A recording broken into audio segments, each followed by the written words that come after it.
皆さんこんにちは。好奇心 TV です。今回の動画は今年の冬の寒さ対策について触れたいと思います。私はすでに数年前に寒さ対策は済ませていますが、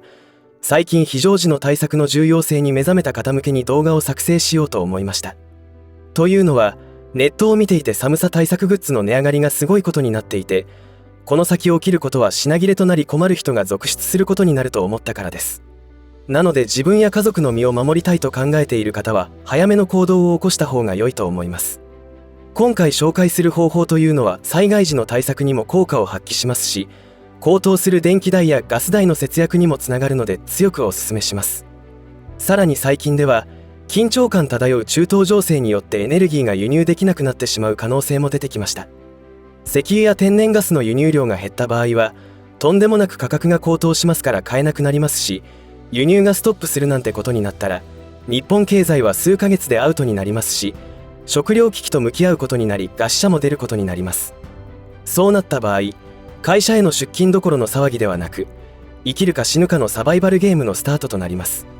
そういった意味で今回の動画は真剣に取り組む必要のあるテーマです。そこで我が家の取り組みについてご紹介していきますので、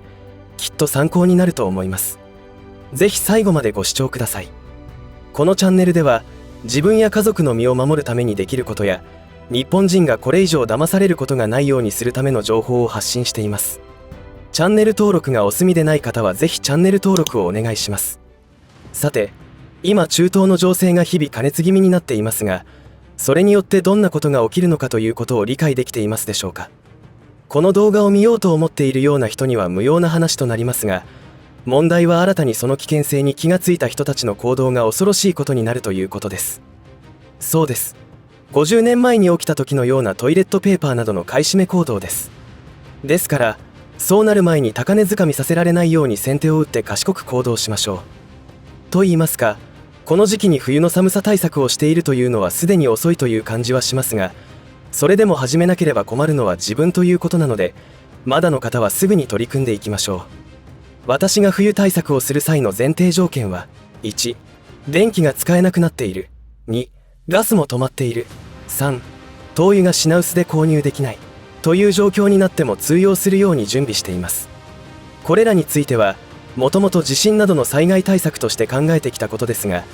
流行り病蔓延後物価高に見舞われたのをきっかけに我が家では節約としても利用しています。ですから今まさに今回紹介する生活を送っているのです。今回は中東戦争の激化対策にも通用するということになります。中東戦争が激化する中で、中東からの石油や天然ガスの輸入をしている国が大きなリスクを抱えることになってきました。ホルムズ海峡が閉鎖されたり、OPEC が団結して生産量を激減させた場合でもエネルギーショックは起きてきます。そうすると我が国は中東地域から依存する石油は 90% 以上、天然ガスは 20% 以上ですから発電にも大きな影響が出ます。ソーラーパネルを持っているから安心かというとそうでもなくて、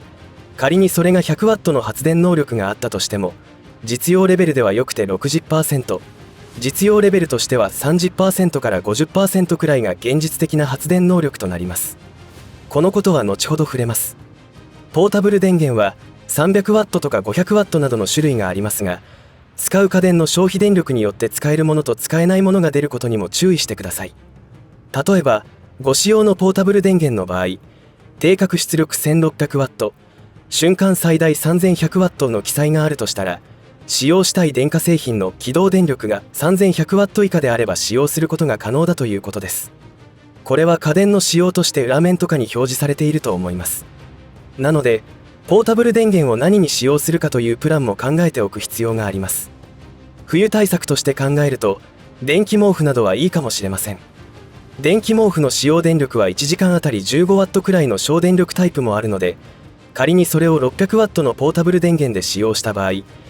あくまでも理論値でざっくり言うと40時間は使えるということです。我が家では今年念のため電気毛布を準備しようかと思っていますが、ここ2年間は使用していません。あと熱線が入った電熱ベストは持っています。ポータブル電池がポケットに入っており、背中や腰、物によっては胸のあたりにも発熱する電熱線が入っているのでかなり暖かいです。これは外で寒い中仕事をしている方の必需品なので、その効果は抜群です。次にガスが止まっている場合は結構致命的です。というのは料理ができませんし、お風呂にも入れないということになるからです。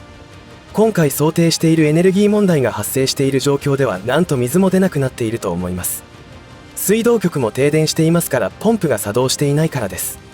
それでも食事はしなくてはいけませんので、飲み水の備蓄は絶対必要となります。今回は水のことは割愛して、また別の機会に動画にしていこうと思います。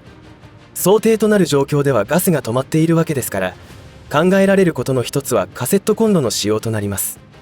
カセットコンロは比較的多くの方が持っていると思いますので、カセットガスの備蓄が必要となりますが、その使用量というのは料理するだけなら1日1本を目安にすればいいと思います。カセットガスは岩谷の製品で3本700円前後するかもしれませんが、その他のメーカーでホームセンターに売っているもので3本400円くらいのものがあると思います。消費量については当然ながら使用する器具の火力にもよりますので、一度カセットコンロを使って食事の準備をしてみるなどのリハーサルをすることが一番いいと思います。そして我が家では暖房器具としてもカセットガスを使用できる製品を持っています。岩谷から発売されているストーブなのですが、かなり暖かいです。ただこの製品は万が一の時に使用するものなので、普段は使っていません。備蓄品です。とりあえずどんなに高くなってもガスがあるうちはガスを使用するようにしています。そして停電対策として発電機を準備しているのですが、この発電機もカセットガス式のものを購入してあります。発電機というとガソリンなどを燃料としたものがありますが、備蓄する上での管理方法などを考えた時に、ガソリンよりもカセットガスの方が安全ですし、初期投資額が安く済むのでカセットガス式に決めました。発電能力はかなり高くて 700W の発電能力があるので、700W ポータブル電源を1時間で充電できてしまうということです。700W のポータブル電源を 100W のソーラーパネルで満充電しようと思うと、現実的には12時間くらいかかるのではないでしょうか。つまり2日にわたって充電が必要ということになります。カセットガスを燃料としてエンジンがかかるので、それなりの音は出ますから、夜の使用はマナー的にしない方がいいと思いますし、サバイバルしなければならない状況ではこの音が目立ってしまうので命取りになるかもしれません。その際はマフラーと耐熱のパイプでつないだ消音器をつけるといいかもしれません。私も今これをテストしていますので、おすすめできるようでしたらまたご報告します。この他にも固形燃料は500個ほど備蓄しています。一度開封すると固形燃料のアルコール分が抜けてしまうので長期保存できませんから、20個単位でアルミの袋に入っているものを選ぶといいかもしれません。あと極めつけは段ボール燃料というものを作っています。一度水で溶かして固めて作ることをしている人もいますが、私は段ボールを5センチ幅くらいの短冊にして寝袋を片付ける時のように丸めてテープ止めしています。これをキャンプで使うソロストーブというもので燃やして使えるようにしています。これを何に使っているかというと、昔懐かしの安価やこたつに使うのですが、その熱源は豆炭を使う仕様になっていて、その豆炭に火をつけるときに段ボール燃料を使っているのです。だいたい3玉で豆炭に火がつきます。豆炭を使った安価とこたつは去年の冬から使用しているのですが、かなり暖かくて快適です。しかも燃料は段ボールを使用するので無料ですからね。暖房器具としてもう一つ紹介するのは、これも昔懐かしい火鉢です。火鉢には木炭を使用するのですが、これもかなり暖かくて、南部鉄の夜間で常にお湯を沸かしているので部屋の乾燥対策にもなります。ただ火鉢を使用するときに気をつけなければならないのは一酸化炭素中毒です。これは石油ファンヒーターを使うときも同じですが、特に木炭を使用する環境では一酸化炭素中毒には注意が必要です。昔の家のように隙間風が多ければ特に換気をしなくてもよかったのでしょうが、最近の建築物というのは気密性が高くなっているので、意識して換気しなくてはいけません。灯油ストーブも持っていますが、今懸念されている中東機器では灯油が手に入らなくなる可能性が高いので、豆炭、木炭、段ボール、カセットガスというオプションを用意しているという感じです。こうした暖房対策によって去年の光熱費はかなり節約できました。暖房としてのエアコンの使用はほぼしませんでした。今年トライしてみたいこととしては、ポータブルの薪ストーブと湯船の水を温めるためにガスを使用しない方法で実現できないかと思案中です。シャワーはアウトドアで使用するポータブルシャワーを使えばなんとかなりますが、やはり寒い日に湯船に浸かりたいですからね。そんなことをあれこれ考えているのが楽しいのです。そういえば調理方法のオプションを増やすために七輪も買ってあります。まだ使ったことはありませんが、こうして非常時の対策を考えて準備して気がついたのですが、昔の人たちが使っていた道具というのは優れものだということを痛感しています。はっきり言って朝起きた時に豆炭に火をつけるために段ボール燃料に火をつけ、豆炭に着火させるまでに手間はかかりますが、生きているという実感が持てます。